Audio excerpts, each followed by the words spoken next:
ولقد سبقت كلمتنا لعبادنا المرسلين.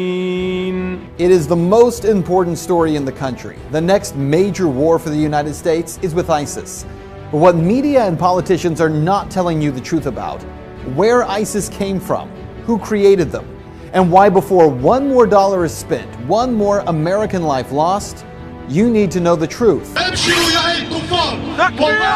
The first step toward truth is to be informed.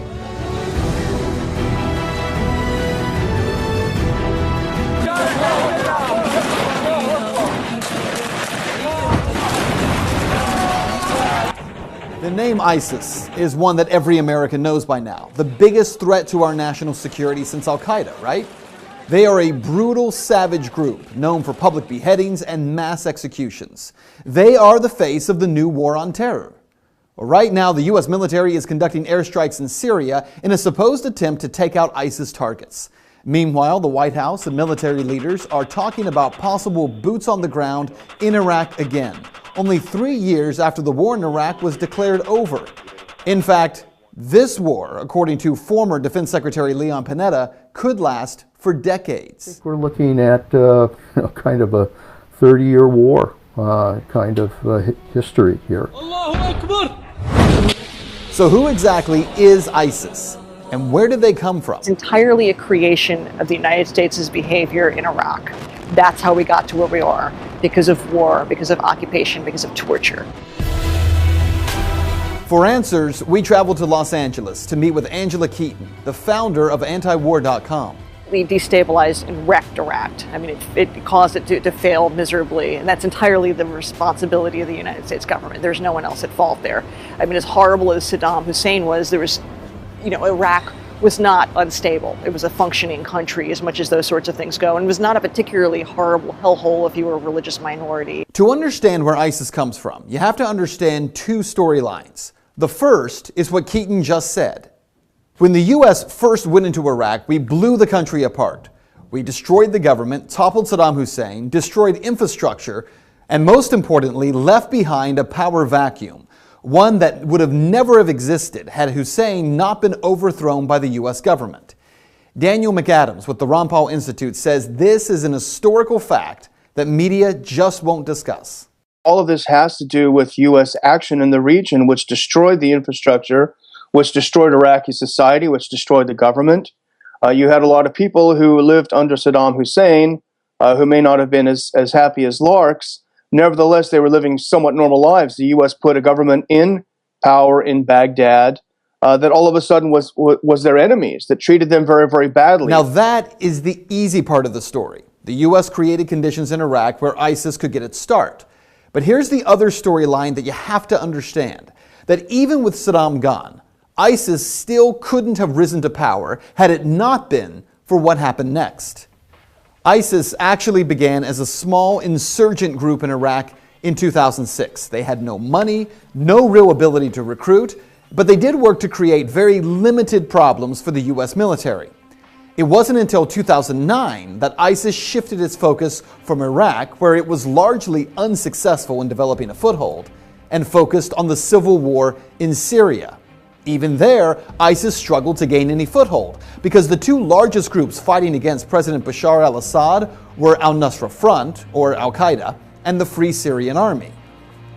Then came a pivotal moment that most Americans aren't even aware of. In June of 2013, a northern general for the Free Syrian Army spoke out on Al Jazeera Qatar and stated that if international forces did not send weapons, the rebels attempting to overthrow Syrian President Bashar al-Assad would lose their war in just 1 month. Well, only months before, I had personally confronted President Obama about why the U.S. was covertly funding those Syrian rebels. And yet there's some concern about the U.S. funding the Syrian opposition when there are a lot of reports that Al-Qaeda is kind of heading up that opposition. How do you justify the two? Well, I share that concern, and so what we've done is to say we will provide non-lethal assistance to Syrian opposition leadership that are committed to a political transition, committed to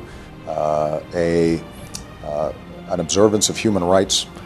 We're not going to just dive in and get involved with a civil war that in fact involves some elements of people who are genuinely trying to get a better life, but also involve some folks who would over the long term do the United States harm. So even as the president acted as if he was being careful, politicians like Senator John McCain demanded action.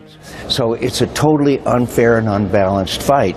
And now the rebels are the freedom fighters, the Syrian National Army are being beaten every place around Syria because of the overwhelming firepower, and air power is really the deciding factor.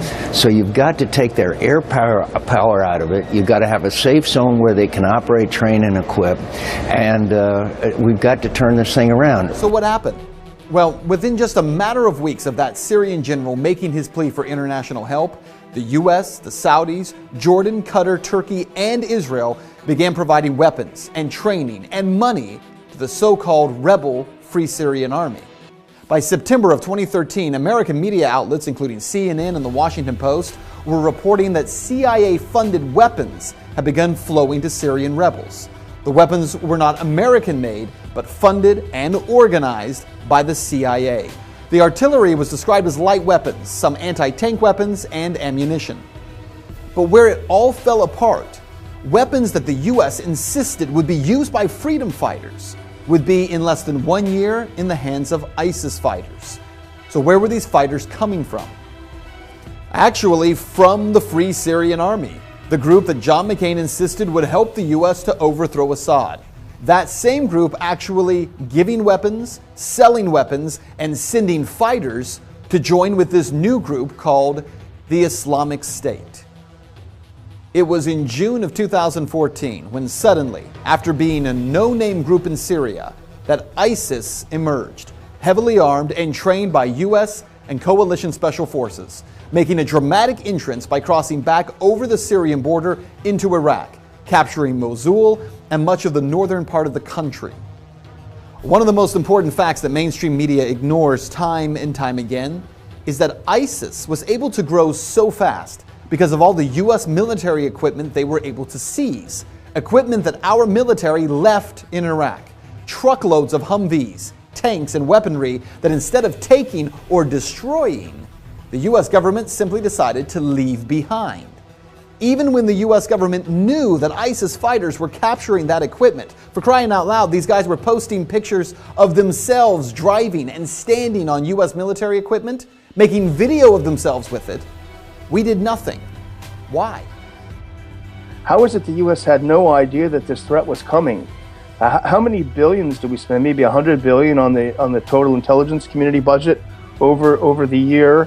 How is it that they had no idea? How is it that if this was such a threat, as John McCain and Lindsey Graham are fond of reminding us, how is it that it was missed so unbelievably, so egregiously? Over the past few months, the U.S. government, who acted like they had never even heard of ISIS, suddenly, with the help of media, has turned the Islamic State into the new focus of the war on terror. Now, as ISIS has continued its rise, recruitment is exploding, and the group is becoming stunningly wealthy. ISIS is the best funded terrorist group in the world. They make I think it's $2 million a day selling oil, much of it to Turkey, interestingly enough. And if you look at the U.S. response to this, the U.S. response to ISIS becoming extremely rich by selling oil and undercutting the competition is to blow up the oil fields, which to me makes no sense. You're blowing up the infrastructure. It happens to be in Syria, so you might think that there is another motive there. But why wouldn't the U.S. sanctions anything that moves when it's angry? Why can't you sanction the banks that are helping finance these deals? Why can't you sanction the oil companies that are participating in this? Why do you blow up the oil fields? It's a great question. And here are some other questions that defy logic when you start looking for answers. Why is the U.S. sending $500 million to the Free Syrian Army to fight ISIS when the FSA is one of the biggest suppliers of fighters and weapons to ISIS? Why are we sending new and more powerful weapons to the FSA, like anti-aircraft missiles, weapons that we know will end up in the hands of ISIS? ISIS, of course, is going to now have anti-aircraft missiles provided by the U.S. and the Saudis. The Saudis are getting them from the Chinese, though, now, so there can be plausible deniability because inevitably these sweethearts in the sweetheart rebel groups in Syria are going to start shooting down, if they have the ability, passenger jets. And then we're going to want the plausible deniability and say, no, it's the Chinese weaponry, as if it's going to make any difference. Well, there are so many questions that we could ask, but let's just cut to the chase here, because what you need to know about this is that ISIS is not the creation of American inaction, which is what the media is going to tell you. No, they are the product of direct action. First, the action of creating a power vacuum in Iraq, and secondly, arming violent jihadists, hoping they would overthrow a leader in a neighboring Middle Eastern country. McAdams says the U.S. government is a victim of its own insane policies. Well, I think the U.S. is really a hostage to its own regime change philosophy. The U.S. is very good at blowing things up and destroying societies, but it is very, very bad at putting them back together. Is that true? Well, you decide. Fact. Our government armed Osama bin Laden and the Mujahideen in Afghanistan and created Al-Qaeda. Fact. Our government helped supply Saddam Hussein chemical weapons for him to use against Iran in 1980 and then overthrew him in 2003. Fact. Our government trained rebel fighters in Syria who would become the group today known as ISIS or the Islamic State. We have watched them commit every violent atrocity that you can imagine to people living in Iraq and Syria. And now we want American taxpayers to fund a 30-year war against them. No, it's not the U.S. government being held hostage by these crazy policies. It's the American people. And it's time that we reject the destruction of people groups around the world for the sake of foreign policy that makes so-called defense contractors rich and perpetuates violence, death, and destruction of entire people groups. Because humanity is greater than politics.